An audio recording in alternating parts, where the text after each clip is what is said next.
Wow, I can't believe it. No, seriously.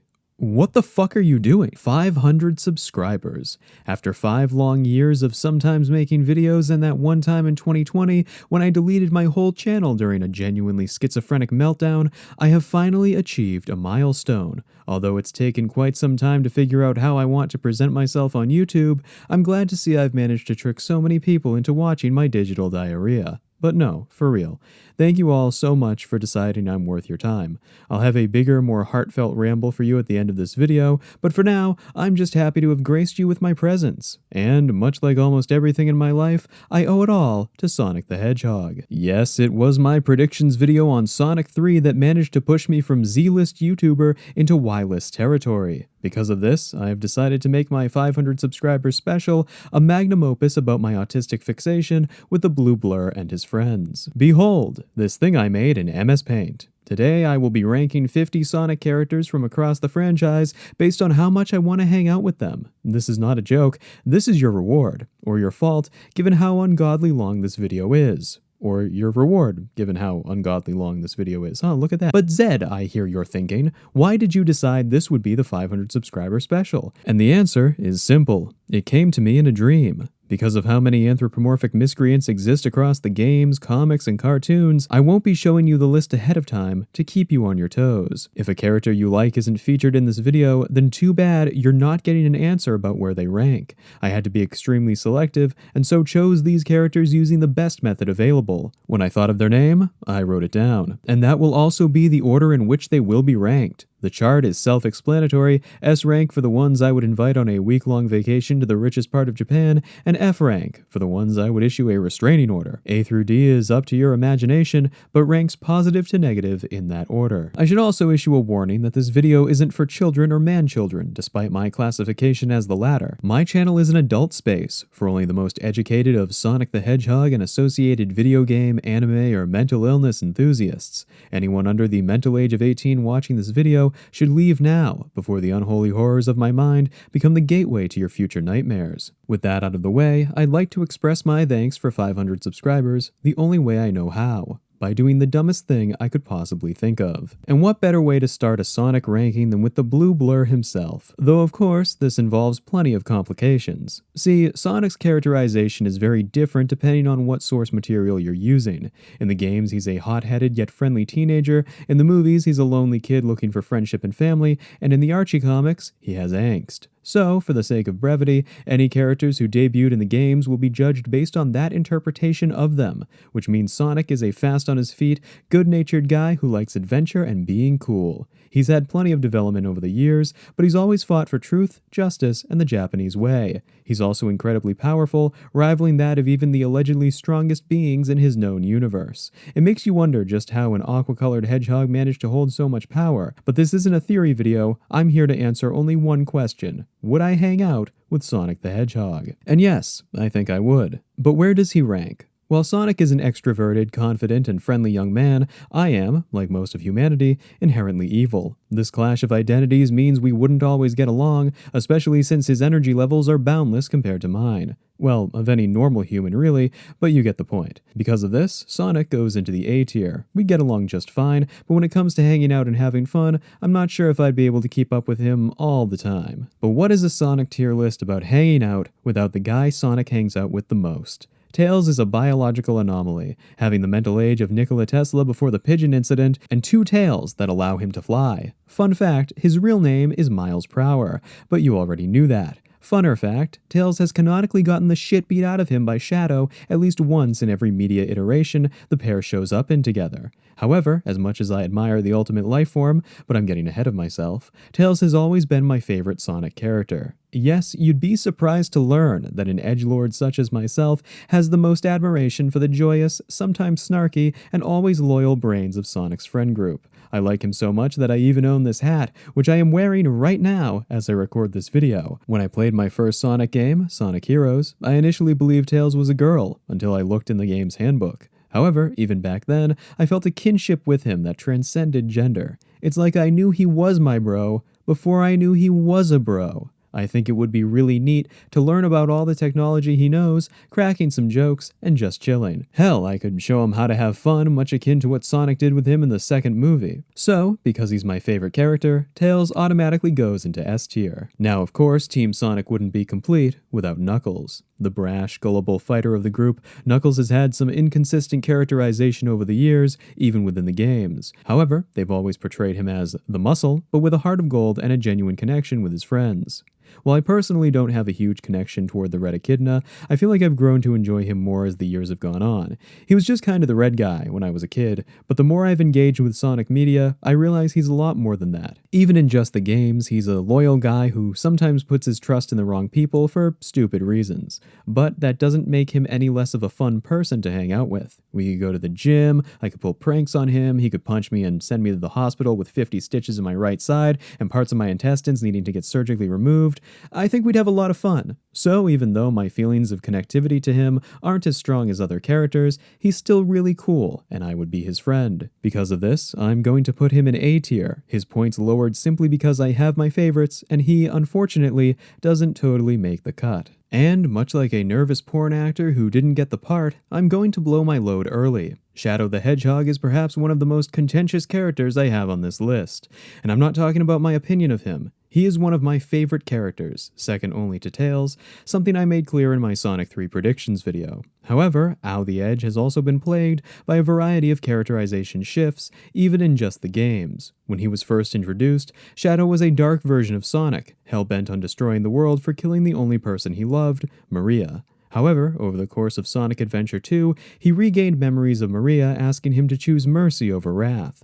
Since then, he's been a begrudging ally to Sonic, often fighting villains his own way with those closest to him like Rouge and Omega. However, some of the later games have what I like to call Shadow Game Syndrome. You see, in the Ultimate Lifeform's titular game, he's characterized with a who cares sort of edginess that strips away a lot of his three-dimensional development from his debut. While this is course-corrected in, out of all things, Sonic 06, later games began to turn Shadow back into the edgy rival who doesn't need friends. And that is #NotMyShadow. Luckily, it sounds like Sonic Kissing Shadow Generations has corrected this course, giving him some better development overall, which I'm glad about because that's the Shadow I enjoy. There's something about him that holds plenty of untapped potential, and would make it interesting to see him just chill out for a second instead of always being on his toes. And you know what? Despite characterization about as consistent as a politician, in my mind, he'd be the better version of himself if we just hung out. So, using the power of favoritism, I'll be putting Shadow into A tier. I think we'd get along well. Walk through an anime merch store, go to a gun shop, flirt with some Latinas. We'd have a pretty okay time together, even if I couldn't undo all of his edginess. Though someone who can break through that barrier is one of his best friends. Introduced in Sonic Heroes, which I'm realizing might be the catalyst for the order I chose the first 12 characters in, look at that. E123 Omega is an Eggman robot on crack cocaine. His biggest goal in life is to prove he's the strongest of all the robots the Rotund Doctor ever created by killing all of his brethren. He's basically participating in a schizophrenic version of Highlander, where he feels more powerful by destroying other machines, even if it doesn't really make him more powerful. Basically, he's really pissed off that Eggman didn't use him to his full potential when he made him, having locked him away for a lengthy period of time. So he wants vengeance on him, getting it by destroying everything he's ever created. But he's also one of Sonic's friends, more specifically having a brotherly bond with Shadow.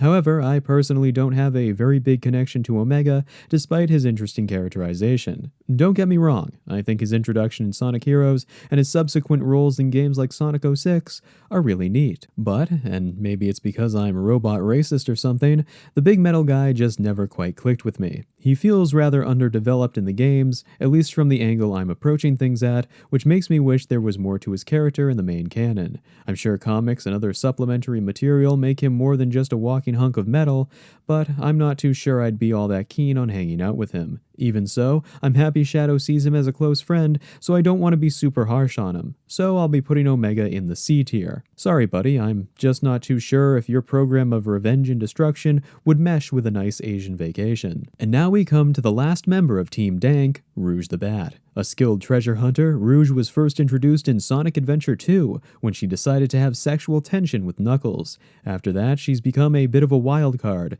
being a voice of reason for Shadow, a love interest for our echidna friend, and recently, a close friend of Sonic's. Well, that last one is canon but doesn't feel like it matches up, like at all. The famous bat with tits has been a captivating part of the series for quite some time. In more ways than one. Ha ha ha ha. But no, I jest. We'll get to my favorites later. Rouge has always been an interesting character to me because... God, this is gonna sound stupid. Because I see her as the Han Solo of the Sonic games. She is a thief who, despite having strong connections to various characters, is always out for herself and the objects she desires. However, when the chips are down and she needs to choose between her wants and her friends, she always chooses the people she's loyal to. While Sonic Adventure 2 is often focused on how Shadow goes from being a villain to an anti-hero, Rouge acting as a voice of reason for him in that same game is often downplayed a lot, even by fans of the game. But I really like how that's a continuous part of her character from that point onward, always maintaining a strong bond with the people she's close to. Sure, she can be overly flirtatious at times, but that's part of her charm. I think there's way more to her character than a lot of people give her credit for, and because of that, I think she'd be fun to hang out with. Of course, there's always the off chance her proclivity toward crime gets us Johnny Somali'd, but I don't think she'd do that if we were vacationing with someone like Red Quill Broodster. Having a familiar face around would keep her in line. Because of this, I'm putting Rouge at B tier, and yes, part of that decision was influenced by her being a bat. B is for bat, everybody clap, it's Team Rose time. I think out of every major Sonic character, I am most conflicted about Amy Rose. Now, I have been a big Amy guy since my very first game. I really liked how she fell into the archetype of being Sonic's #1 cheerleader, while the Blue Blur himself was more inclined toward adventure than romance. But I also liked how that dynamic was a lot more fleshed out than that. Per the adventure games, Amy isn't so smitten by Sonic that she tries to yandere stalk him by killing everyone close to him, which would make for a pretty good creepypasta. Someone should write that. Instead, she's his friend, and even though she's overly affectionate toward him, to a point he really can't stand, he doesn't hate her. It makes them a really strong duo, and it's a back and forth I really enjoy throughout her appearances. See, the conflict comes in with the fact that recent games have kind of tried to sanitize that element of her character.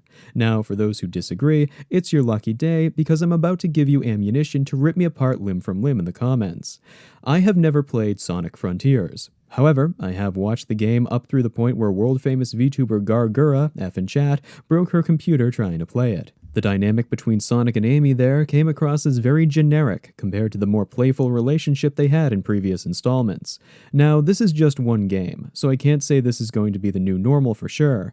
Both Sonic fucking Shadow Generations editing out Sonic's gag of putting his hand on her face as she charges him, and her dialogue getting a rewrite, I'm kind of cautious about the direction Amy's going. I think it's neat she's been defined by more than her fangirl love for Sonic, of course, but is taking that staple of her character out, instead of compounding it with more three-dimensional attributes, really the way to go? I personally don't think so. However, because of these conflicts of characterization, I've decided to form my own Amy in my mind. One who is both fangirl obsessive over Sonic, but who's also a loyal friend with her own hobbies and interests. And I think that would be someone I could get behind. Although I'm not sure how much Sonic is the best talk I could take, I think chilling with her would still be quite fun, so long as her character definitions are combined. Because of this, I'm putting Amy in the A tier, and not just for the alliteration, but also because she's cool, because I said so. But you know who might be cooler? You know who might be just slightly more awesome than Amy Rose? The man, the myth, the legend himself,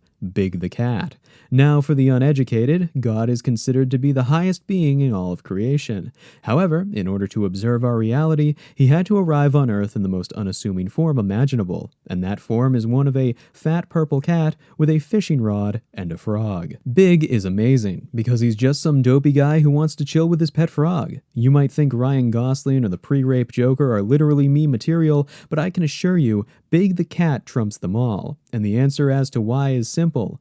The man loves to fish, and everyone knows the most masculine pastime of them all is sitting with your bro, rods in hand, looking out at the open ocean. Because it's not really about the fish, it's about the friends you make along the dock. Fishing with Big would be a dream come true, and I think we'd have plenty of fun shooting the shit and chilling out while Froggy gives us a dead-eyed stare nearby. Which is why, despite him not being my favorite Sonic character, Big goes into the S tier. Chilling with the rotund feline would be too fun an opportunity to pass up. And of course, Team Rose wouldn't be complete without its ear-flopping flyer, Cream the Rabbit.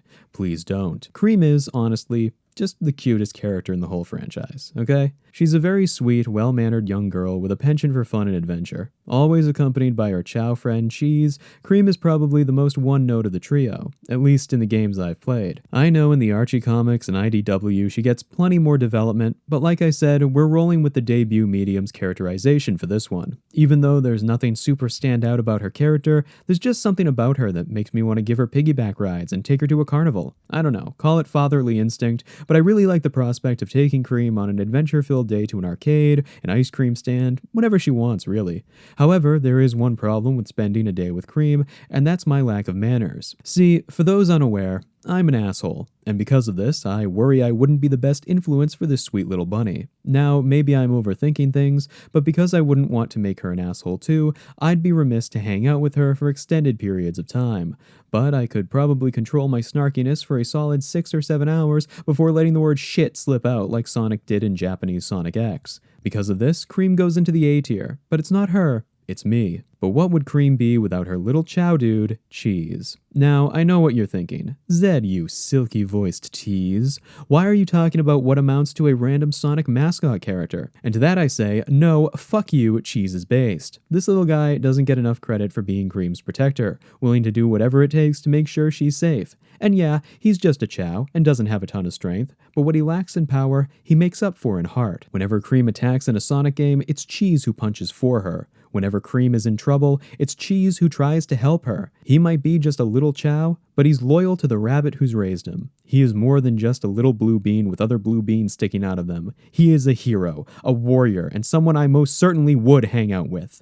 Now, of course, much like Cream, there is a technicality that knocks him down one tier, and that's because it would be unfathomable to keep the pair separated even on a list like this. Cheese goes into the A rank right next to Cream. Any other decision would have been a cruel one. And now it's time for my fucking favorite section I've been waiting to get to forever. Team Chaotix. Now, one does not simply hang out with the Chaotix. No, these guys are a special case. You see, the Chaotix are an enigma. Despite being separate characters, they form an unbreakable unit whose skills match and play off one another. This makes it difficult to fully break them apart as individuals to hang out with, as it would be unfair to simply hang out with one of them.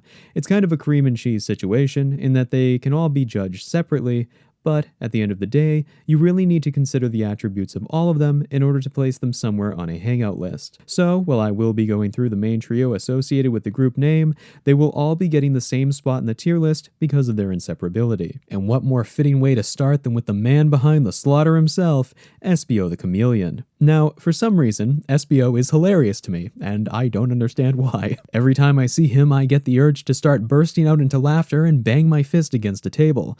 I'm actually fighting the urge right now, as if God is tickling me. Espio is the straight man of this rowdy bunch, trying to keep his friends from being so energetic they accidentally the entire computer room. Much like regular chameleons, Espio can use ninjutsu, which he can use which he can use to shurikenize his opponents, who would have never expected it from a little lizard dude. Now, despite the inexplicable humor I feel surrounding his entire existence, I think it would be neat to see him do some spy stuff in a public setting, like give him sunglasses and have him turn invisible, or see how far he can throw a shuriken from a mountaintop. I don't know, we'd probably find some interesting things to do that would make up for the fact I wouldn't be able to stop laughing at him every few minutes because of his sheer existence. Regardless, I don't think he'd horn me too badly if I told him it was a medical thing. Fun fact, when I was a kid, I actually shipped Espio with Cream. I genuinely have no idea where this came from. But for whatever reason, I thought their color schemes matched well, and that they belonged together because of this. But there is a lack of fan art online, likely due to the taboo nature of the pairing. However, I still pride myself in coming up with a crack ship before I even knew what a crack ship was. But now we come to the esteemed leader of the group. Vector the Crocodile is my goat. I understand that term is often reserved for sports ball or underwhelming shonen protagonists, but to me, Vector is the embodiment of relatability. Because the Croc is always hustling for some of that sweet, sweet moolah, much like I am always hustling for self-entertainment. Vector is the leader and founder of the Chaotix Detective Agency, taking any job that pays, but doing some work for free, if he decides it's too important to haggle with prices over. And despite saying I'd stick to game characterization, I can't help but mention the crush he has on Cream's mom Vanilla in various iterations. Now that's some cuniculture I can get behind. I probably should have learned how to pronounce that properly before writing it in the script. God, I'm retarded. He's really just a guy looking to make it, and I think that makes him very relatable. Now, there is, of course, one little issue with hanging out with him: the computer room. Now, some of you may think this is just a meme, which is understandable. It's okay to be wrong. In reality, the computer room represents Vector's continual search for more money. He is a workaholic, and while I can relate, is that something that would make for worthwhile time spent together? Or would the two of us be so focused on talking about the work we do and the plans we've made in our lives that the trip becomes stale due to our circular conversations? It makes me less inclined to agree to a vacation with him, seeing as it would likely result in a decision to leave early or find some way to make money in our desired locale, which, as stated before, is Japan. As for the group's third member, Charmy B is one of the more interesting ones on this list, because he's less a character that works independently and more a hype man for the other two. Obviously, this doesn't negate his value to the team. After all, if you're not getting along well with the people you're working with, you're destined to have a bad time. Charmy's big thing is, well, being charming. He's just a really cool little dude that you'd like to know, and I think generally being around him would hype up the energy of everyone involved. It's clear he also has a fondness for the success of his business, much like Vector, and always tries his best to be a strong sidekick who ensures everyone is having a good time while they work. I think hanging out with him would be really fun, albeit slightly more hyperactive than my old Zoomer bones can fully keep up with. But fuck it, I think he'd at least improve a neat day trip or a multi-day vacation, because he'd always find something to do and help make it exciting. But like I said before, the three of them need to be judged as a team, because historically, they're the closest members of the Chaotix throughout Sonic's history. And I think hanging out with them would be absolutely insane. Vector would be continually trying to find ways to fool around or make money, with Charmy cheering him on. SBO would be giving me strange looks the entire time because I wouldn't be able to look at him without busting a gut. I mean, come on, man. It would be absolute chaos, with the trio living up to their name by having a whole host of wild misadventures wherever we went. And I think it would be epic. I mean, look, you can't just go somewhere with one of the Chaotix, right? You have to do it together, because without all of them, it would be either a boring trip, or a stressful trip, or a hyperactive trip. But hanging out with all of them, having these elements of their characters play off one another, would be a much more serviceable time. It would probably make for one of the most interesting experiences out of everyone we've discussed so far. And because of this, I will be putting SBO, Vector, and Charmy into the A tier, specifically while together as Team Chaotix, the most inseparable group in Sonic's history. Mostly. And what would this Sonic Heroes inspired order be without the big man himself, Dr. Eggman? Now, Game Eggman has always been a little bit strange to me. You see, he began as a villain who oftentimes has dreams of taking over the world, but who ends up being a smaller threat because of the machines he makes that Sonic and pals can just jump onto and they'll explode. It's later games where he allies himself with new villains, some of whom end up betraying him, that he becomes more of a threat. There's a villainy to Game Eggman that I feel a lot of people don't give him credit for, especially because of his portrayal in cartoons and the movies. Eggman is an evil asshole, and he wants to turn the world into his robot slaves. I mean, have you seen the intro to Sonic Unleashed? The man is not your friend. He is a bad fucking guy. And I love that about him. He has a depth to his villainy that's all about control, with hopes to conquer the world in unconventional ways, yet ways that allow for stability. Sure, he allies himself with villains that ultimately become more dangerous, and Sonic Frontiers, from what I hear, humanized him a bit more. But even in his goofier moments, Eggman is a bad dude willing to do anything to defeat Sonic. It makes him feel almost underrated in the bad guy department because of how many new villains crop up over the course of the franchise. But, even though I like him as a villain, none of this really sounds like someone I'd want to hang out with. I'm sorry, Eggman, but you would ruin the vacation by trying to turn every Japanese person we saw into a mindless drone. They get enough of that at work. So, because of that, and because of alliteration, I will be putting Eggman in the E tier. I'm sorry, my friend. It's not you, it's... Well, okay, yeah, it is you. But what if, instead of just talking about living Sonic characters, we also communed with the dead? Maria Robotnik is Shadow's best friend, the girl whose immune disease he was created to save. She is, essentially, a sister to him, or his first love if you're going by Japanese canon. Regardless, the pair form an inseparable bond, which is torn away when Gun decided to shoot her in the face. Prior to this moment of being dead, however, she has a general fondness for Shadow and humanity, wanting him to make the world a better place with her final breath.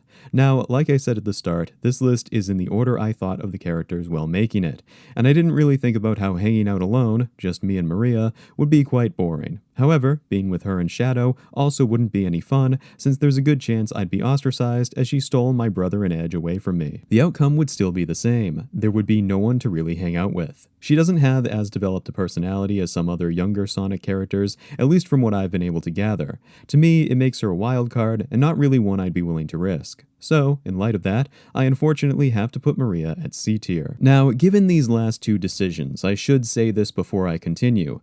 I do not hate any Sonic characters. I am quite fond of everyone who made it onto this list, even some characters I don't know much about. However, just because I like the character doesn't mean I'd want to chill with them or go on vacation with them. There's a different dichotomy to seeing them do heroic things or have an important place in the story than there is just chillaxing during a moment of downtime. So I do not hate Maria or Eggman or anyone else who winds up in C tier or below during the rest of this video. Their tiering is simply a byproduct of the video's premise and is in no way meant to offend them or their fans. Now that we have that out of the way, you should know that we still have 35 more characters to go. So, without wasting too much more time, on side notes anyway, I shall continue my vapid yapping. After all, it's no use, Silver the Hedgehog. Commonly referred to as the white weed by me just now, Silver is a little baby bitch boy and Shadow's gay son. Look at his tuft, look at Shadow's, case closed, Amy's the mother. Now, despite what I've just said, I disagree with the mainstream notion of Silver being 1, gay, and 2, retarded. Firstly, the gay appears to be a symptom of people seeing him as a well-mannered character whose best friend, Blaze the cat, is a girl. However, I disagree that this is the case, citing the evidence that his character isn't defined by any romantic interest whatsoever. This leads into my next point, of him being retarded. Silver is actually one of the better characters introduced to the franchise in the back half of the 2000s. Despite being incredibly overpowered thanks to seemingly limitless telekinetic abilities, he's defined by a strong sense of justice that can often lead to him doing disastrous things in hopes of saving the world. He is a hero in his own mind, and that makes him really endearing. Even in Sonic 06, when Memphis Fortnite manipulated him into believing Sonic burned the world down, he wasn't trying to be a villain, he was trying to be a hero. But I think, despite his obsession with saving the world, Silver would be fun to hang out with. I mean, the dude loves the world so much he was willing to go back in time, potentially rendering himself erased from existence just to save it. I think he'd appreciate seeing Earth, or Mobius, the Cannon's Fickle, in a state of stability. I'm sure I'd have to console him by lovingly wrapping my arm around him as he cries, while we watch the sunset over a mountain on an empty train car. But it would be a fun time, despite his potential for an emotional response. That's why I'd put Silver in the A tier, because I think he deserves to see the world saved. But what would it be like if I took his best friend on vacation instead? Sort of. Okay, so Blaze the Cat has some complicated Sonic lore we need to straighten out. Not for the list, mind you, just for general self-autistic clarity. Originally created for Sonic Rush, Blaze is the princess of the Soul Empire, an alternate dimension she rules over where she fights her own version of Eggman while using the Soul Emeralds. She was pretty clearly defined in the series as a bit of a Sonic Knuckles hybrid, protecting the emeralds with her unique fire-based powers. However, Sonic 06 tried to retcon her into being Silver's friend in the future, only to later sacrifice herself to seal away Iblis, an Iblis that also no longer exists by the end of the game. So, what explains any of this away?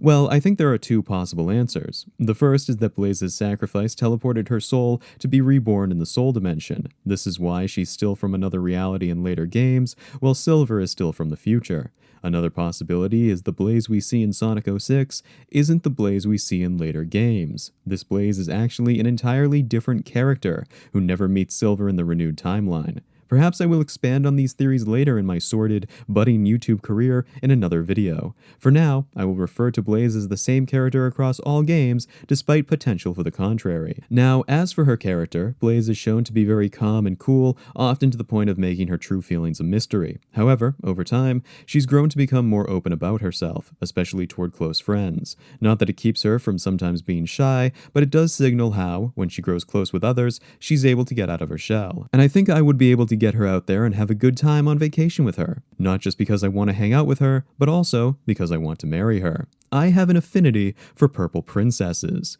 It's an affliction you may not be familiar with called having good taste. Because of this, I schizophrenically envision myself on a romantic getaway with her. I can only imagine what it would be like to wake up mid-morning, Blaze in bed next to me, already wide awake, clinging to me excitedly, ready to start a day of adventure, and then wanting to kill me for making fun of her itty-bitty kitty titties. You may disagree with me, but that's okay. I'm not homophobic. Blaze goes into S tier because if I already didn't have another waifu, perhaps I'd be dating her. On the complete opposite of this imagined perfection are aliens trying to destroy the world. Black Doom is who Francis E. Deck was talking about when he ranted about a gangster computer god. Sporting a whole host of shiny chains, Black Doom is a thug from outer space, trying to crush the world with his massive testicle. His entire existence remains fucking hilarious to me, in ways SBO can't even fathom. The plot of Shadow the Hedgehog involves Black Doom sending down black aliens from his black comet and enlisting a black hedgehog to help him use black magic to make a black world. It feels exactly like the kind of thing an edgy 9-year-old who just found out about swears would write. And I love it. Disgusting black creatures, get out of my sight. As for Black Doom himself, he's a rather imposing figure for Shadow since he's basically his dad. Well, a dad that, after his son was born, decided to fuck off, never seen him again despite a promise to return. Wait a minute. His actions are solely motivated by world domination, much like every villain in the Sonic universe. And because of this, I really can't see myself hanging out with him. Probably even less than Eggman. At least with him, there's some level of humanity and sympathy he'd feel for the world around him. I don't think there's a big enough chill pill in the world Black Doom could take to keep him from wanting to kill everyone. Because of this, Black Doom is the first character on the list who gets into F tier. Congrats, buddy. Proud of you. But even though the last two bad guys ended up at the bottom of my list, it doesn't mean all of them will. For instance, Metal Sonic is someone I would, with trepidation, hang out with. The Blue Blur's first clone rival needs no introduction, being the baddest badnik around, who can also turn into a giant monster when cloning the data of Sonic's friends. Because, fun fact, Neo Metal Sonic, Metal Madness, and Metal Overlord are all the same character as the original Metal Sonic. In the games, like I said, no comic shit for non-comic introductions. Undigressing, Metal Sonic is, if I'm being honest, my favorite villain in the franchise. Yes, you heard that right. Not even Mephisto the Drake holds a candle to the original back-of-head spiky bad guy in the series. Metal Sonic is an aggressive murder machine, always trying to be better than the living creature he's modeled after. While some may find this unappealing to hang out with, I am working under the impression I could befriend Metal somehow, and I think we could use a vacation to learn how to self-improve, thus giving him the strength he needs to defeat Sonk the Blue Rat. However, that could also lead to some distractions, which would no doubt result in potentially unsavory things happening to people we encounter. Unfortunately, I don't own him, so it's not my problem. Metal Sonic goes in B tier. And he's not the last robot on our list, and neither is this one. E102 Gamma is one of the most underutilized characters in 3D Sonic history. Appearing in Sonic Adventure, the Eggman robot turned sentient individual made it his mission to betray his master, in hopes of setting free the animals living inside the chests of his brethren. However, he was fatally gunned down by E101 Beta at the end of the game, being one of the few Sonic characters in-game to canonically die. Because yes, he doesn't appear in any mainline games from this point forward. Gamma is fucking dead. Now, while this would hinder me from being able to hang out with him, our hypothetical can assume the egg carrier's engines broke down and the doctor had to land on a remote, dragon-shaped island for a week in order to fix it. And I think, yeah, Gamma would be pretty fun to hang out with. Given his free will and affinity for life, I feel like it would be a bit like hanging out with Silver, minus the weeping. It'd be pretty neat to see the robot's reaction to all the environmental stuff all around him, things he'd be protecting by freeing the little animals. It's really neat to think about, even if it wouldn't last forever. But of course, his lack of presence in the games makes it difficult to fully ascertain what a trip with him would really be like. And, because of this, I'm afraid I will need to drop him down just a bit. So, I'm putting Gamma in B tier, which isn't really that bad if you think about it. But you know what would be bad? Holy fuck, I don't think I could take Mephiles the Dark anywhere with me. Now, first of all, I still harbor old-fashioned prejudice against Fortnite players, a relic of an opinion I'm quite proud of. But, even if we weren't talking about his fan-dub variant, Memphis has a one-track mind that's akin to Black Doom's when it comes to destroying the world. Because at least from my perspective, Mephiles is less a character and more a force of nature with a voice, which shouldn't be too surprising since he's one half of Soliana's god. This makes it pretty much impossible to say I'd want to hang out with him, even though he is one of my favorite villains in the whole franchise. I mean, aside from his design and the over-the-top edginess of him being the Shadow of Shadow, Mephistopheles is just hell-bent on destroying destruction more than any other antagonist in the series, in my opinion. Even if he's not like a fully fleshed out character, his role doesn't really necessitate him to be. He's a monster, and that's really cool. However, it's not cool when you're trying to enjoy yourself in a hot spring or trying to go anywhere with people who he'd try to kill. While a docile Mephiles would be something to behold, realistically, it's not in the cards. However, at least if he was trying to destroy everything, it would be slightly fun watching people's reactions. As much as I love Mephiles, I'm gonna have to slot him into D tier. But what would a Sonic tier list be without the Dark's other half? Iblis is the other half of Solaris, and a very different character than Mephisto. While the Hedgehog lookalike represents the conscious part of Solaris, Iblis is the more monstrous form. I mean, the dude was solely responsible for an apocalyptic event that destroyed Silver's timeline. He's an absolute unit, which does make me wonder what happened to Mephiles in that original timeline that kept him from merging with him to form Solaris, but asking if Sonic 06's time travel has any logic is like asking if a hot dog is a sandwich. The answer is obvious, but only to people who don't overthink it. Now, it should be pretty clear by now that world-destroying threats aren't exactly the kind of people you can head out to lunch with, let alone take with you on a trip across the sea.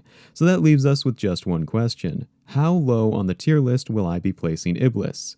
Low. Low, really fucking low. He destroyed the world, for God's sake. I would not take this lava-oozing rock behemoth anywhere near Japan. We have enough American credit card companies and cultural imperialists trying to destroy it. They really don't need a fire monster to make it worse. It also doesn't help that Iblis can change forms, meaning he can cause destruction in a variety of ways. And because having a vacation with him would probably result in the world ending, I'd say it's the least amount of fun we would have, especially since his lack of sentience probably means I'd die horrifically, my flesh shedding off in charcoal clumps. Iblis goes in F tier because a death from him would be unpleasant, to say the least. But with Sonic 06 still on the brain, I decided to write down the dumbest possible character on the list. If there was a character you wanted me to talk about who I didn't, this is the person you can and should blame. Princess Elise. Did you know that there are, in fact, people alive out there who think this human Sonic falls in love with out of sheer contrivance is a good character? That a blank slate with no purpose, save for expositing about Solaris and getting kidnapped 5,000 times, has a likable personality? That someone who is literally a plot device, no more, no less, is worth discussing and debating? As you may have been able to tell, I tried to be subtle to avoid offense, I don't care much for Elise. She isn't really that memorable a character, and her chemistry with Sonic doesn't really warrant the pair falling in love. If anything, it just feels like Sonic is trying to do the right thing, while Elise has fallen in love with the Hedgehog. Now, I can't really blame her, what woman could resist his charm, but it still comes across as strange because of her lack of strong characterization in the game, coupled with this being her only major appearance, and it's clear she really was just an afterthought in the grand scope of Sonic's lore. At the same time, though, her bland personality means it wouldn't be terrible to hang out with her, just rather boring in contrast to other characters, which, I'm afraid,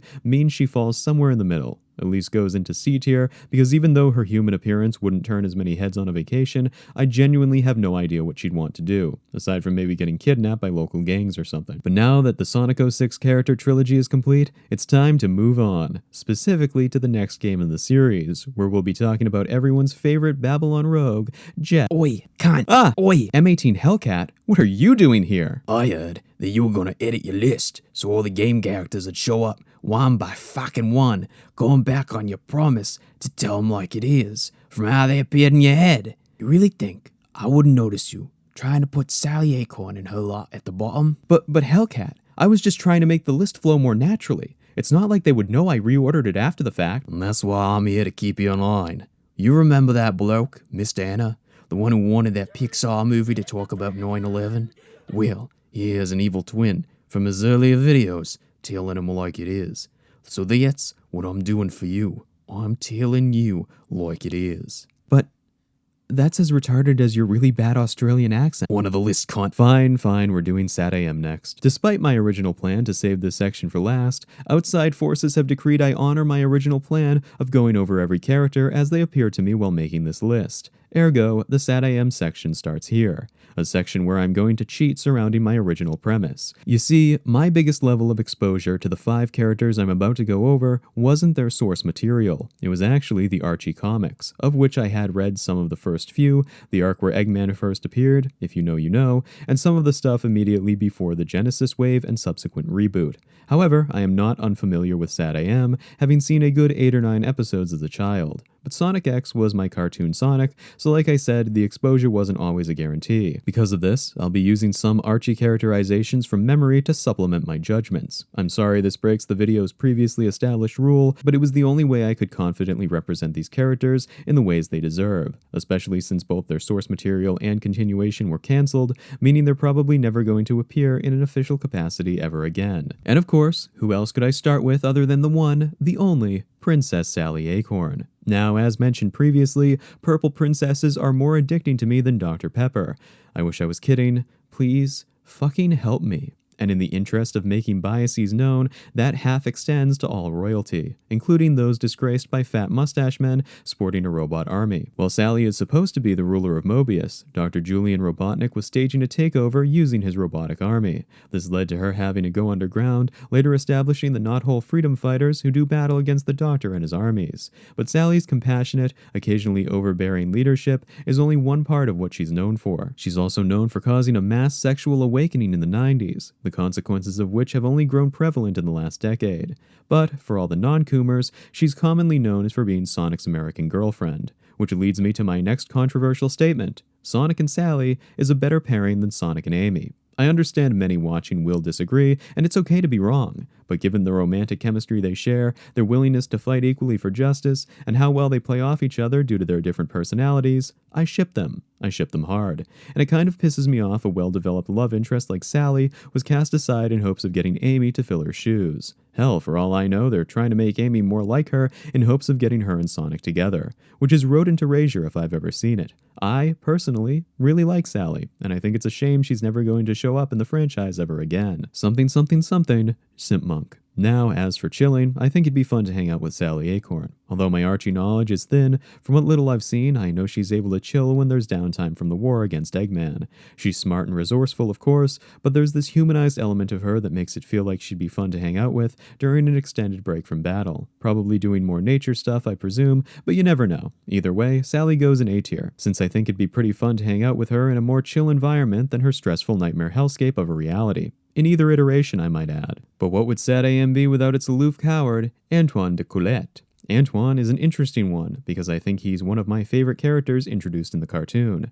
During his debut, he's shown to be a rival love interest to Sonic, but not in a very serious way. From what I recall, he's a very judgmental snob with hopes of taking Sally's hand in marriage. But his true nature was that of a coward, never able to take on Robotnik except in dire situations. This version of Antoine I find kind of annoying, mainly due to a lack of real development based on this description.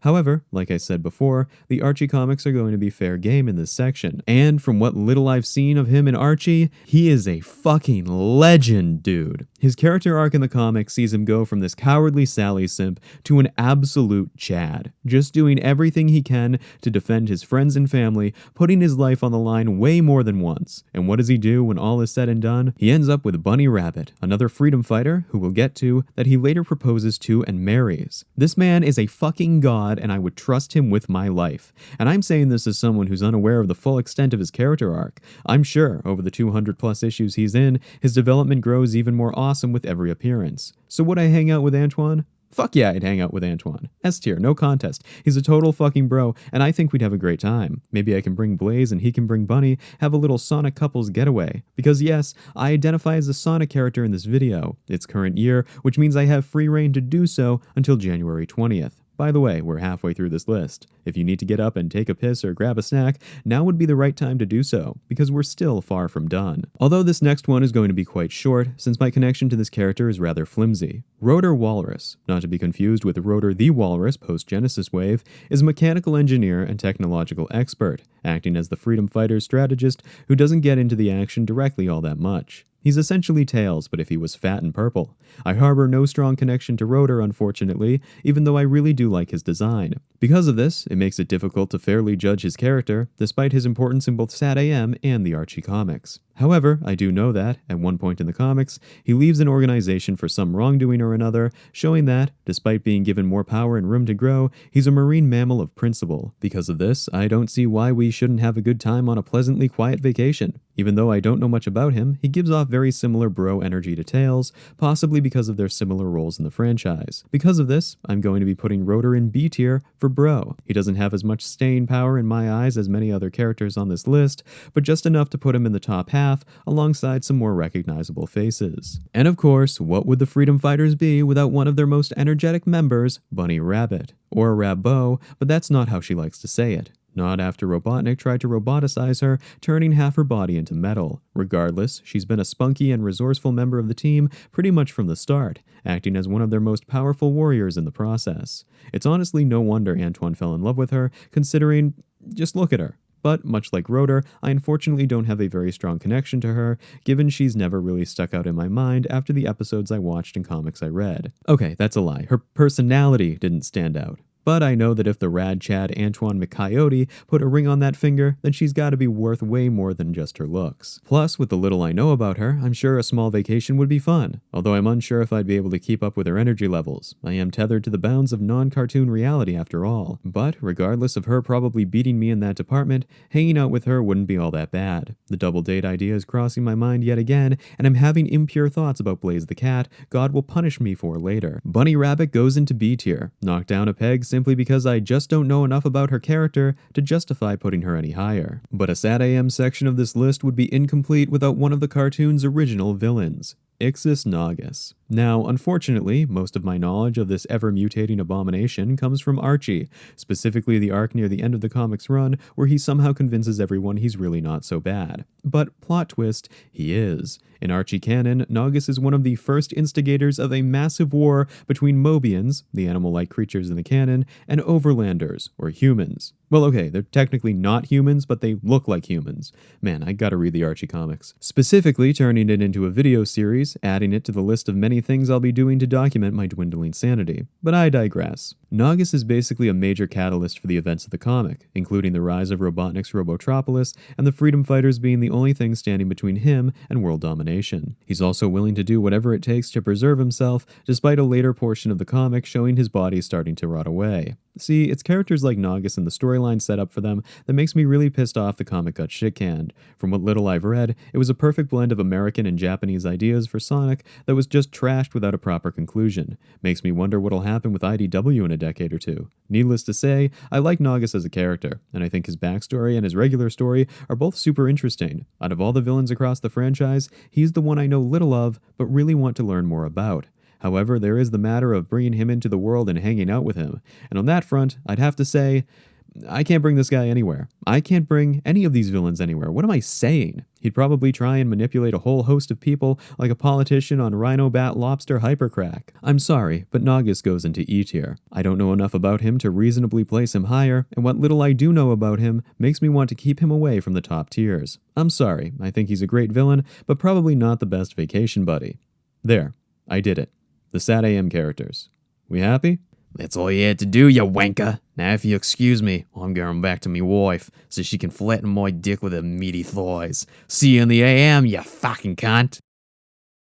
I need to up my meds, cause what the fuck? And now, it's finally time to talk about the Babylon Rogues. Introduced in Sonic Riders, this trio of birds are both speed racers and archaeologists, trying to find the ancient ruins of their homeland to get rich. I mean, there's way more to it than that, but that's the simplified version. But a group like this, one with such noble ambitions, requires a strong leader to see them through even the toughest of times. Someone who can inspire, someone willing to do what it takes to get the job done. Someone like Jet the Hawk.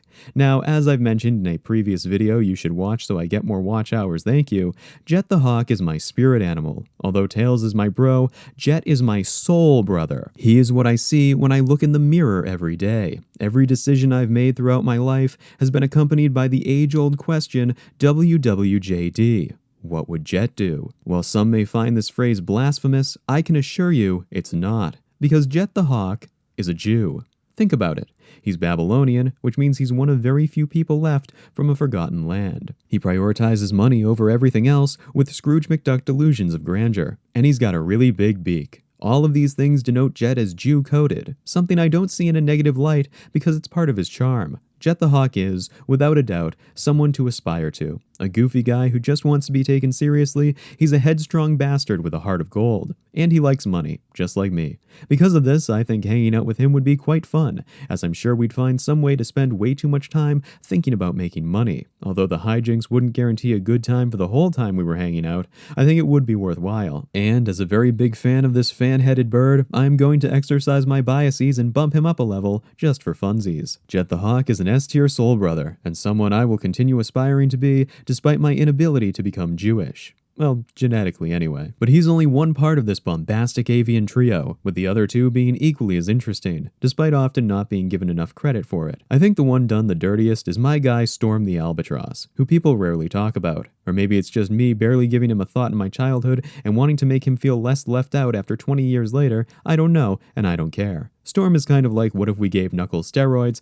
but also lobotomized him. A goofy and, per the wiki, dim-witted individual, Storm is Jet's most loyal follower, acting as the muscle of the rogues despite oftentimes making an ass of himself. Sure, he might have a few screws loose here and there, but he's not completely hopeless. He always pulls through for his team, who he treats like not just friends, but family. He's a kind soul at heart, who, now that I'm writing this script, feels more in line with Big the Cat but muscular instead of anything else. And, while I don't particularly have a preference for his character, I see no reason why I shouldn't hang out with him. It could be fun, chilling with a bro whose IQ is about the same as mine. There's nothing wrong with relaxing at room temperature, which is why Storm the Albatross fits snugly into B tier. Speaking of, look, at this point, what's the point in pretending? Wave the Swallow made me blush as a child. Yes, she was one of my very first fictional character crushes, with my feelings developing right after Dawn from Pokemon and right before Ayla Secura in Star Wars The Clone Wars. As you can see, something has always been deeply wrong with me. Regardless, Wave gets plenty of favoritism because of my past feelings. Feelings that, unfortunately, don't fully translate to the present day. However, in my later years, I realize she reminds me of me, 50 years back. Minus the charisma. An impressive cock. Wave is the voice of reason for the rogues, much akin to Tails, except with a deeper mean streak than most characters we've talked about.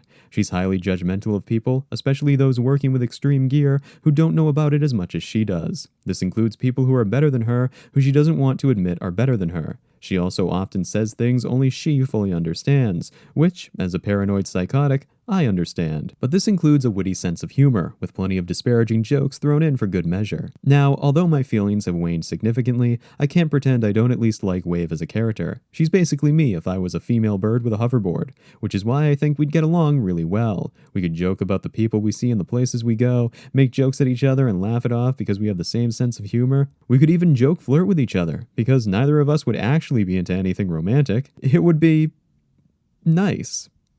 It would be really nice. Fuck. Wave goes into A tier because I have self-control. But, you can consider it a fairly high A tier. Perhaps top A tier.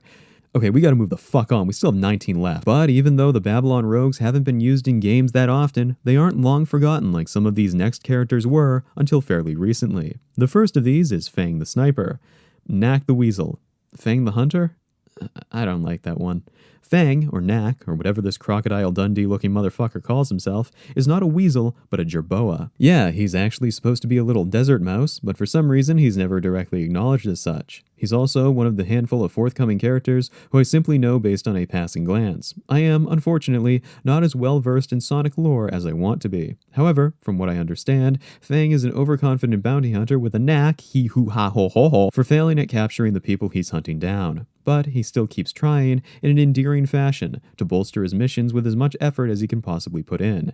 Now, from my understanding, the lack of use of him in the games has led to the comics really delving into his character. I understand in Archie he was part of a team with Bean the Duck and Bark the Polar Bear, and that his leadership skills led to a strong friendship with both of them. Because of this, I'm going to sprinkle these elements into my judgment of him to see if I can't come up with a reasonable conclusion. While he is an antagonist, I don't find him as damaging as a lot of other characters. If anything, he's just a guy trying to do his job, making his way in the world, and who hasn't done that? He gives off an air of bombastic grandiose, and I think it'd be neat to hear him talk about his travels while also traveling with him.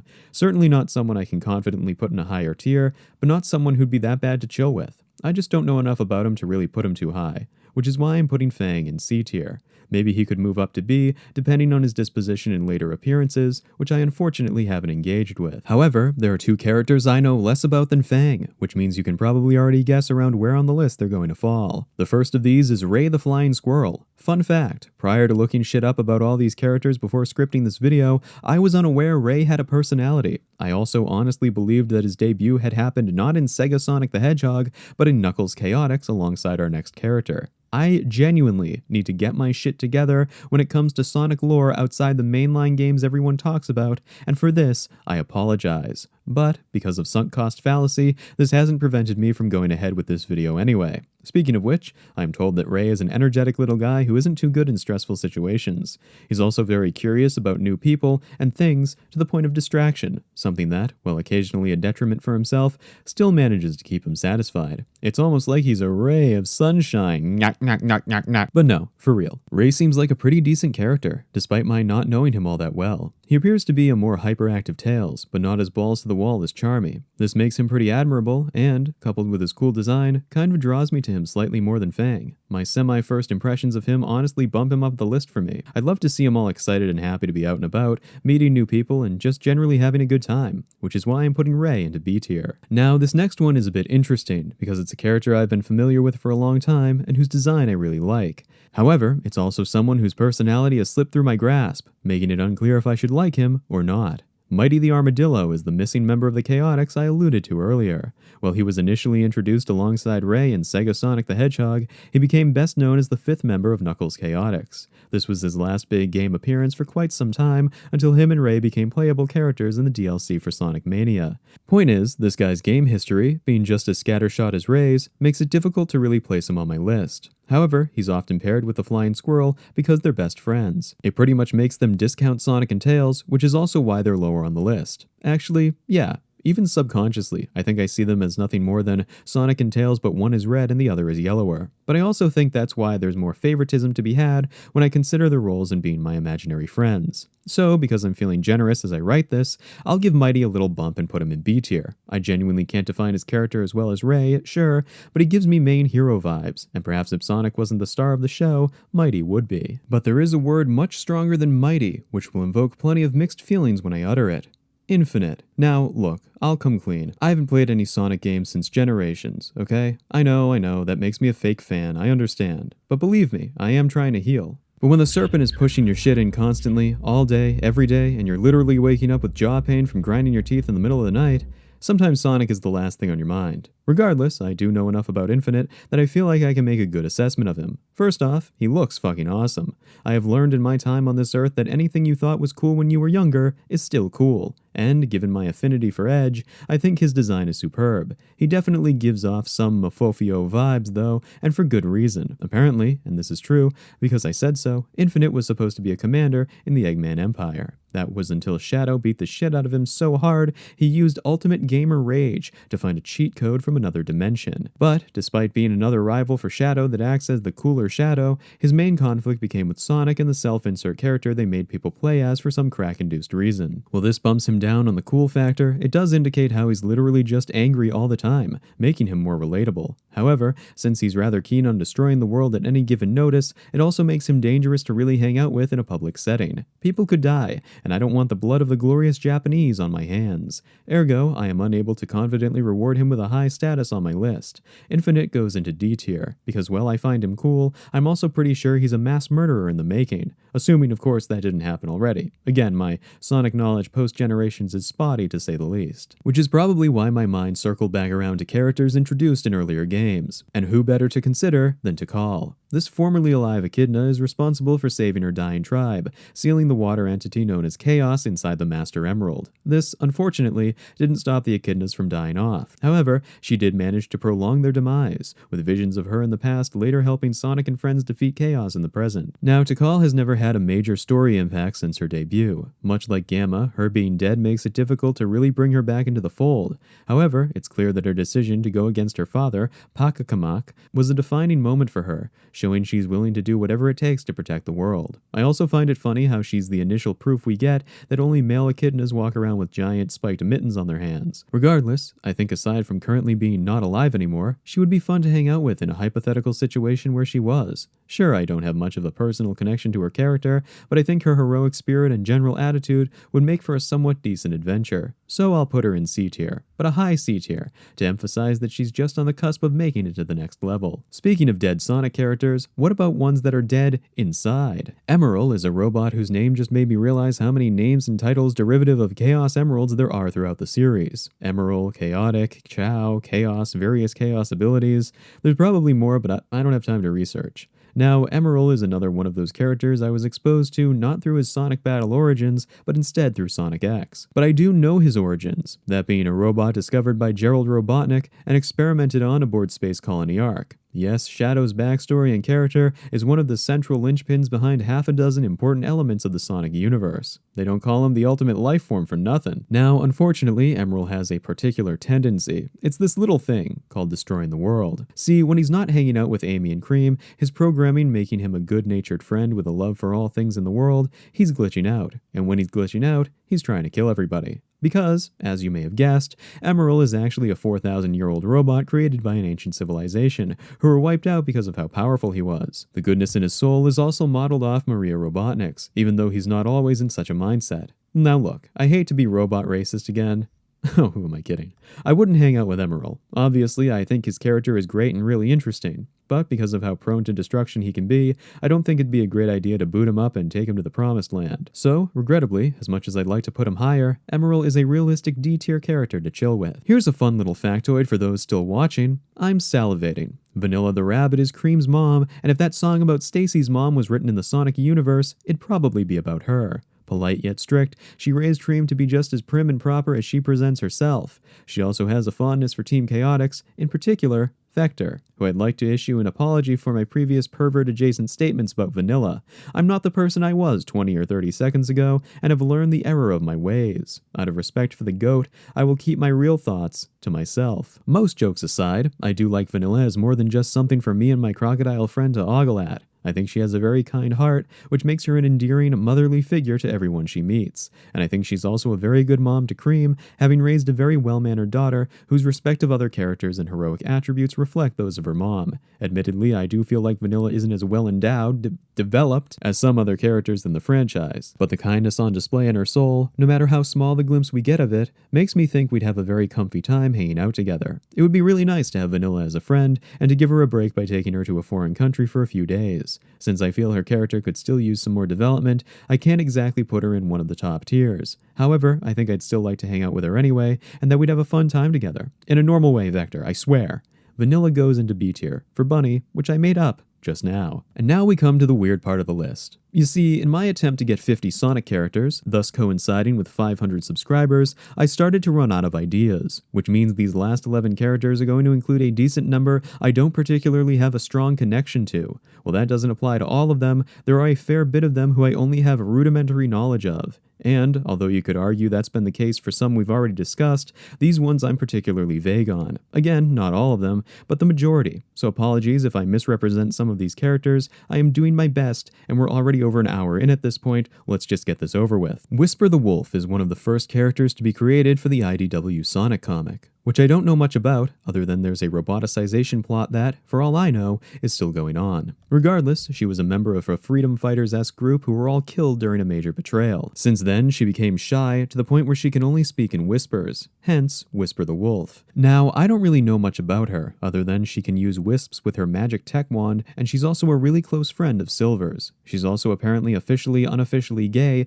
for the character we're going to be talking about next, barring me from trying to justify the first impression ship I thought of as soon as I learned about her. Regardless, she seems like a pretty decent character and a fitting addition to the franchise. Her design in particular feels like it harkens back to the long-gone Archie characters, taking a bit of inspiration from Sally and Antoine in terms of body shape and color palette. That in particular drew me to the IDW comics, which I never read because fuck my life. However, not having complete context of Whisper does mean I can't really say how hanging out with her would be. I'm sure it'd be fun to learn more about her, especially since, from what I can gather, she's kind of like Batman. I don't know why I wrote just that sentence, but yeah, Sure, past me. She's kinda like Batman. Whisper goes into B tier because at least I know enough about her that it wouldn't be too bad to hang out with her for an extended period of time. I think. As for her official, unofficial girlfriend, Tangle the Lemur is someone I know even less about, other than she helps Sonic and pals against Eggman and is important enough to get a random mention in Sonic Frontiers. She's also highly energetic, able to match the agility and mesh well with the personalities of legacy characters. But, much like Whisper, I don't really know that much about her. For her, my only real exposure was in one of those endless runner Sonic mobile games, which yes, I did play, but don't anymore. God, I wish I hadn't missed out on Oni Mephiles. So yeah, I don't know much about her other than she's really, really close friends with Whisper, and that she has an okay-ish design. Doesn't really feel as memorable as any other character on this list, but whatever, it's the heart that counts. But other than being energetic and there for her friends, I don't really know enough about her to properly judge her. So, despite the heckling I'm sure I'll get for this, I'm putting Tangle in C tier. Energetic characters don't always mesh with me, especially if it's unpredictable, which means we probably wouldn't have the greatest time hanging out together. But don't you worry, the misfortune will continue. Following this dynamic-ish duo, my mind began to wander back to the cancelled Sonic comic. Specifically, the number of crazy rivals that ended up being created, and who have continued to stand the test of time thanks to their pure insanity.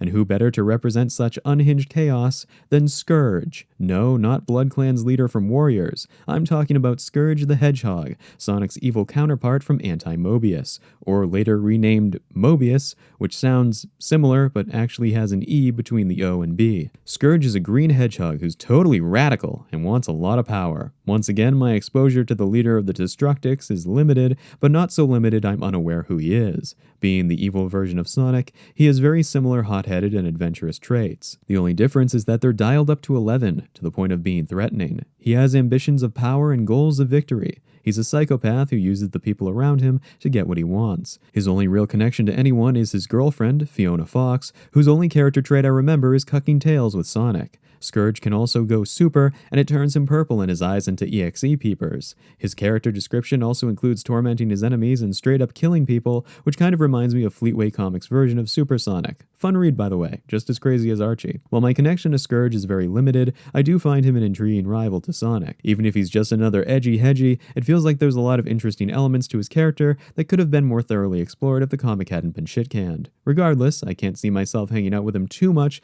considering his bloodthirsty demeanor. But hey, he's at least interesting conceptually, even if he looks like he'd tear me apart limb from limb with his teeth. Scourge goes into D tier. Now, fun fact, I'm retarded. I know, surprise, surprise. I was unaware that this next character did not debut in the Archie comics, but in SatAM. Kind of. But like I said, I'm doing this in the order I thought their names in, so I won't be having a World War II tank destroyer yelling in my ear about how I'm making my own video wrong.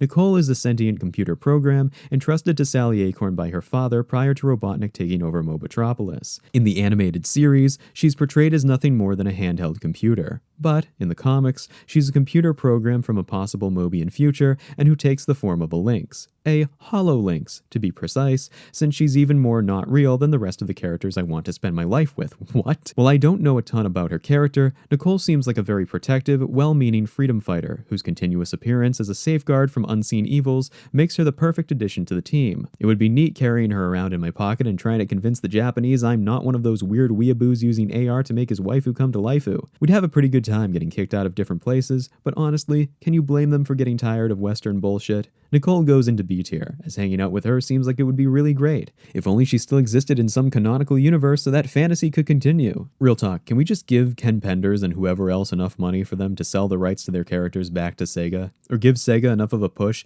to make them realize their non-game characters are just as neat as the ones they created? Is that something we can do? Because every time I think about how much potential in the Sonic universe got really fucked because these characters can't interact, it's really a shame. Like, I want to see Whisper and Tangle hunting down Scourge the Hedgehog, or Julie Sue helping the gang fight Infinite, or Sleet trying to figure out why Robotnik keeps Boko and Deco around, or whatever the fuck. There's just so much potential for crazy shit, it feels like Sega is too scared to try. Do you know how cool it would have been to see Nicole in a Frontiers-inspired storyline? God, I wish the Archie comics were never cancelled, because the more I learn about them, the more awesome they sound. I need to get the ball rolling. Fuck, I need to get my life together. I need to start reading Sonic the Hedgehog comic books.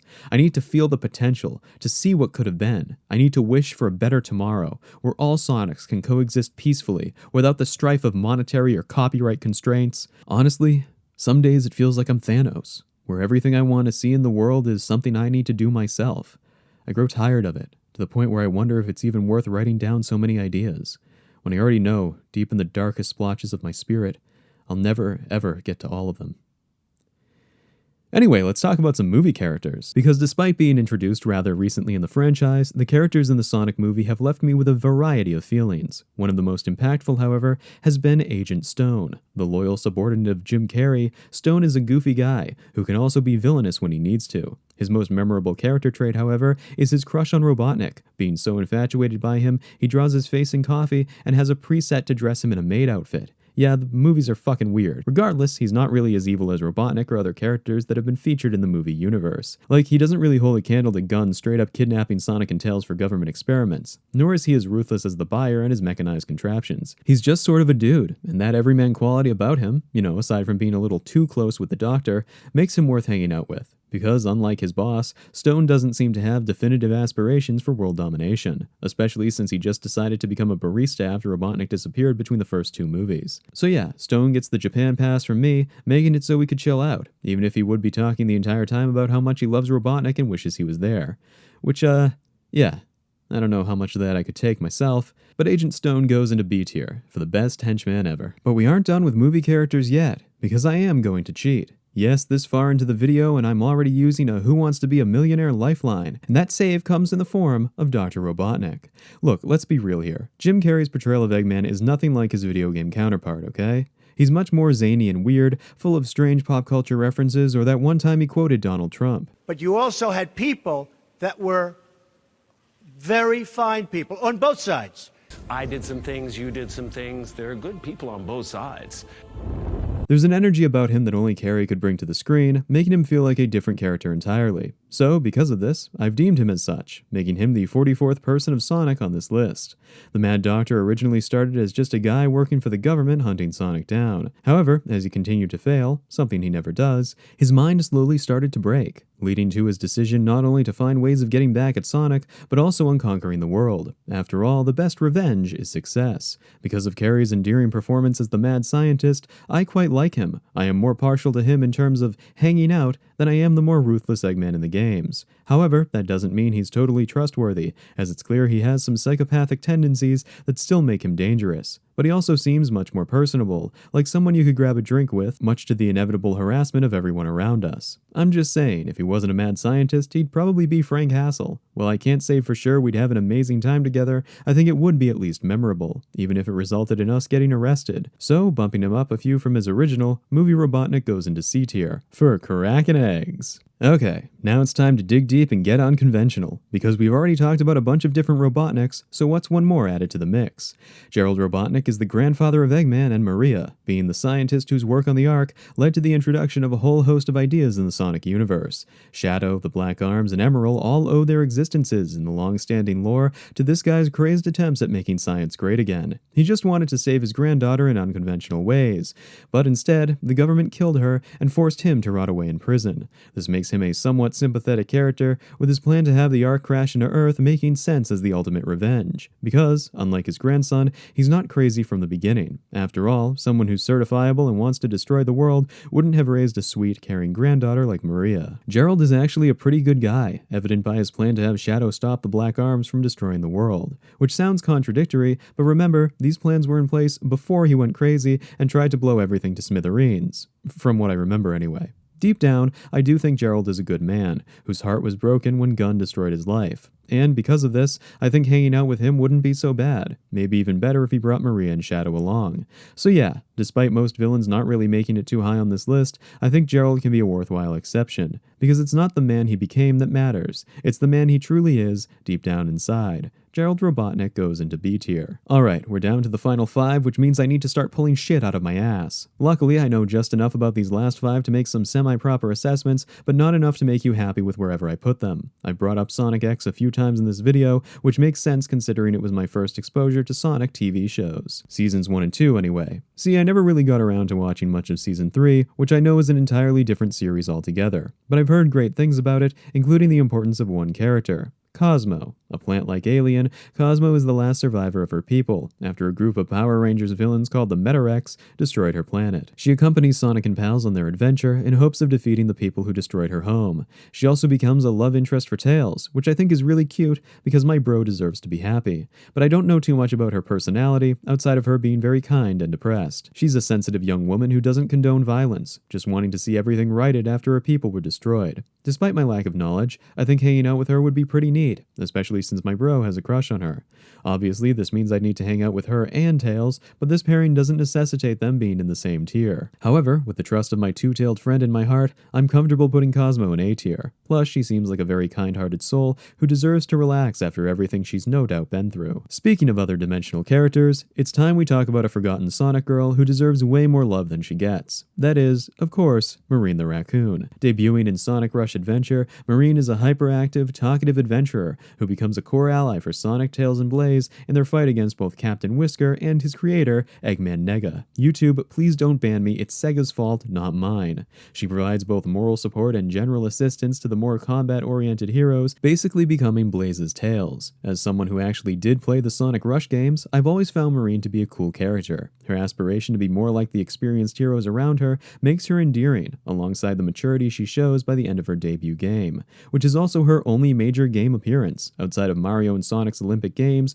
where she got skinned and turned into a Mii costume. Regardless, I think hanging out with her would be quite fun, since we'd both wind up getting into some form of dumb trouble. I don't know, Marine is a character I've always wished got more to do in the franchise, so it makes me kind of sad they never utilized her beyond being Blaze's sidekick for a single game. Since that leaves little to go off of, it makes me wonder if we'll ever see her again. But I hope we do, and that it's not just in my ramblings, where we're browsing through different stores in Kyoto while I try getting her not to break shit. Marine goes into B tier, partly because I feel bad about how little time she's actually gotten to develop and mature throughout the series. But Marine isn't the only orange and brown female Sonic character to get shafted after having been in a single piece of media. The other is her semi-replacement, Styx the Badger. I'll never forget when her character design was either leaked or released without her name or something, and everyone was losing their shit over Marine possibly getting a huge makeover. But no, Styx is very much a different character, existing as one of Sonic's companions in the Sonic Boom universe. While I'm unfamiliar with this odd direction Sega tried going in the mid-2010s, I have seen a 10-minute compilation of out-of-context clips from the show on YouTube,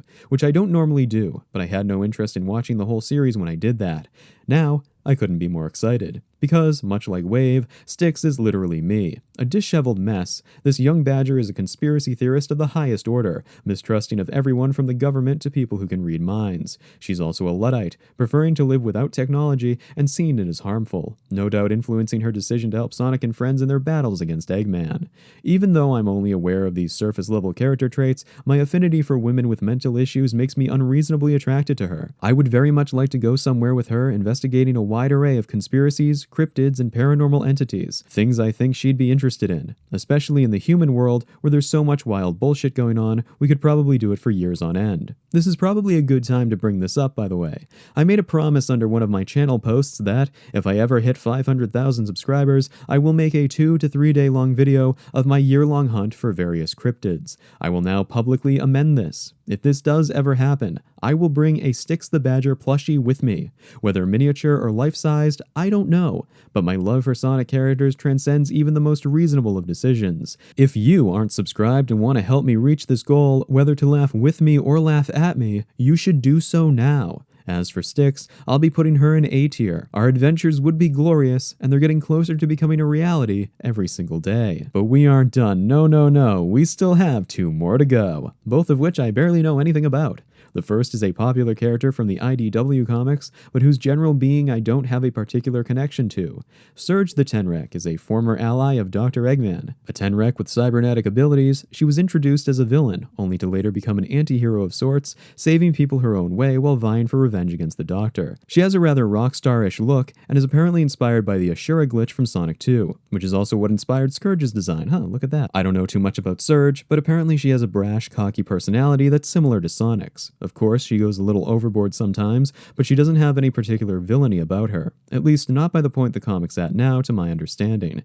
She's just very punkish, which is kind of unclear regarding whether I'd hang out with her or not. I know, another cop-out, but I can't rightfully judge characters I don't have too much of a connection with. Even so, I do think Surge would be interesting to chill with, assuming she does in fact have chill. But since I lack the required knowledge to really put her somewhere on this list that matters, I'm going to be placing her in C tier. I'm sorry, Surge. It's not you, it's that I'm retarded. And finally, what better way to end this list than with the newest character in the modern timeline of the franchise? Sage. An artificial intelligence created by Eggman, Sage is responsible for trapping Sonic and his friends inside a cyberspace world, I think. She also holds a deep connection to Eggman, who begins to consider her as his daughter as the game progresses, I think. Look, like I said before, I've only seen the first fourth or so of Sonic Frontiers gameplay. I know nothing else about the base game story, let alone the DLC, so it's difficult for me to really assess her as a villain or as a hero. I don't know, Sonic characters with softer features usually end up reformed, so maybe I'm reaching, or maybe I'm just autistic.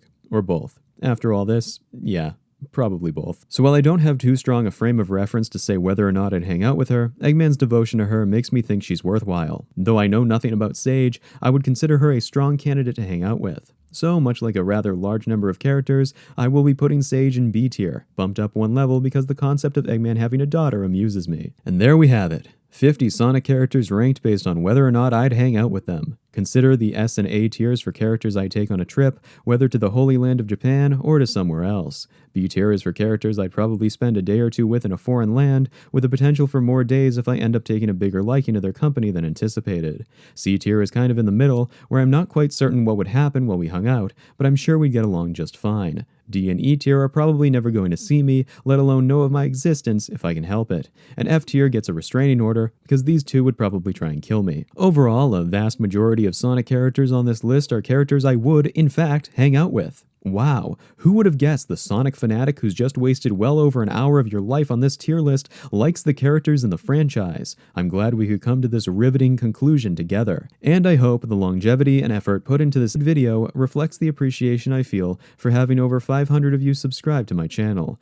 So, as promised at the start, I want to say a few words of appreciation. While 500 subscribers isn't a lot by the gargantuan metrics of much more well-known YouTubers, I honestly never expected to get here. For a mix of personal and schizophrenic reasons, I deleted my initial channel, created in 2019, about 8 months into production, before re-uploading everything to this new channel 2 months later. Well, outside a few videos YouTube didn't like, which you can still find on BitChute and will likely be on Odyssey and Rumble in the coming months. After this, I really wasn't sure where I wanted to go with the channel. I am sorry, especially to my followers from 5 years ago still here, that it took me forever to figure things out. But I feel good about where the future is heading, and despite needing so long to get things situated, I am satisfied about the future of the channel, and I'm eternally grateful to you all, from those who've been here since the start to the many newcomers who have arrived in recent months. Honestly, I never intend for this to become something other than fun for me, and hopefully for you. Sure, monetization is on the horizon, but making money being a moron on the internet isn't really much of a priority for me. I made this channel as an ode to commentators of old. Those classic early to mid 2010s videos from people who just have an avatar of some character and rant about shit. Mr. Medicare, obviously. But I was also inspired by other big YouTubers as well, notably I Hate Everything and the late great Dishonored Wolf. And some smaller rant channels too, like Youngblood Fantasy 91, Desert Coyote 22, and Cute Fuzzy Weasel, who now goes by That Weasel and still makes Feeding the Trolls videos to this day. Am I using my 500 subscriber special to advertise the underrated YouTubers I like? Yes, but also to tell you what I'm doing here and why I'm doing it. 500 subscribers is a lot to me, especially since there is no intention of ever making this anything other than a fun, autistic project for my own, and now your amusement. So I wanted to show my appreciation, and this was the summation of it. From the bottom of my cold, callous heart, thank you all for being here. And for those who are new and want to see me travel the US hunting cryptids with sticks, no, I'm not kidding, I will do that if we get there. Consider subscribing for more specials like this, shorter schizo ramblings, and commentary about why the world is falling apart. Thank you all so much. I am very, very excited to share with you all of the ideas I have for the future. It's going to be fun, and if you thought this was a disaster, then you're not prepared for what's coming next. And honestly, neither am I. But just like Sonic and his friends, we'll face that uncertain future side by side in the vibrant arms of glorious insanity.